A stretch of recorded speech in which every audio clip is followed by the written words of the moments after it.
This is Showcase, Faculty Exhibition 8 at the Jule Museum. Here's Kelly Bryant talking about the process behind her work. Well, the majority of the work that's in the gallery primarily is artist books. And the artist books are something I just got into probably in the past 4 years. And they just came, I'm formally trained as a graphic designer, so they formally came from that.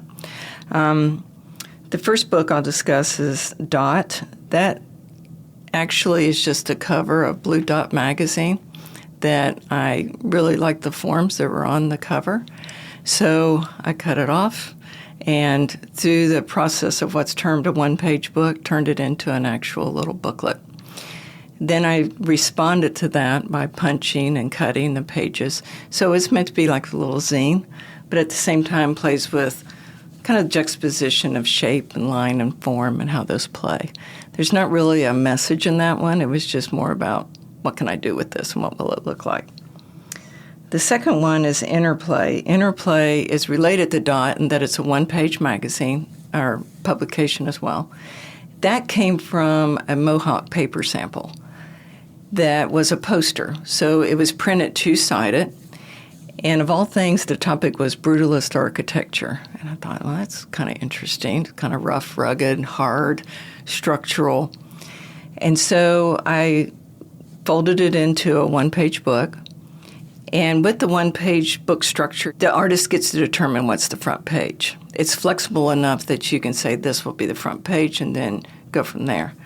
So I built it into that structure.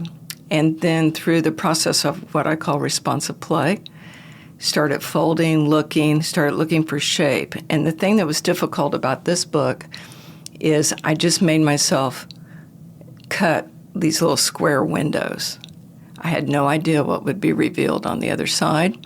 And I set up the constraint where I can only use the paper from that beginning poster to complete the book. So there's no outside materials to that. Whatever I extracted, that's all I had to actually apply back to the book. And so what you see is there are certain angles that are cut, and I'm looking at the intersection of the way imagery and typography might come together. Typography, the role, which is another thing I really work with in my work, isn't so much about message in this book as it's a texture or a pattern showing through. And then the windows I cut was responding to, oh, did that work? Did that not work? How do I then turn that into something that could? I'm also responding to the grid structure somebody else created when they designed the publication. And through that, I'm acting to that, not necessarily just revealing that, but I'm understanding that. As a graphic designer, that fascinates me. I love grid. But I'm also looking at the way that I can reveal it, I guess, is a way. And then how do I respond to that to make you think about it in a different way, even if you're not aware of it? So Interplay really is about this interplay of back to front, show through the intersections of the way those forms are going together in imagery. And my hope is you're not even aware it's brutalist architecture you're looking at. It's just, again, shape and form, which I love. Art of Jazz. That's interesting because that was from a publication that one of my majors, I teach at the university, so one of my majors, when he got out, started his own firm, he and his partner that run the firm really loved jazz music. So they put out a promotional piece every quarter, I think it is. Well, they had sent one to me, and I loved it, and I'm looking at it, and I had several of them. So I called Jason Orm, or I emailed him, and I said, do you mind if I turn these into books? He goes, no, go for it. So I started thinking about the concept of jazz and what that meant.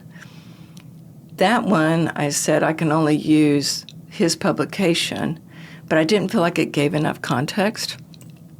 And as I kept thinking about it as I was creating it, I remembered that I had cut apart some books on music 2 years before. So I went through my drawers and I found this title page of a book called The Art of Jazz.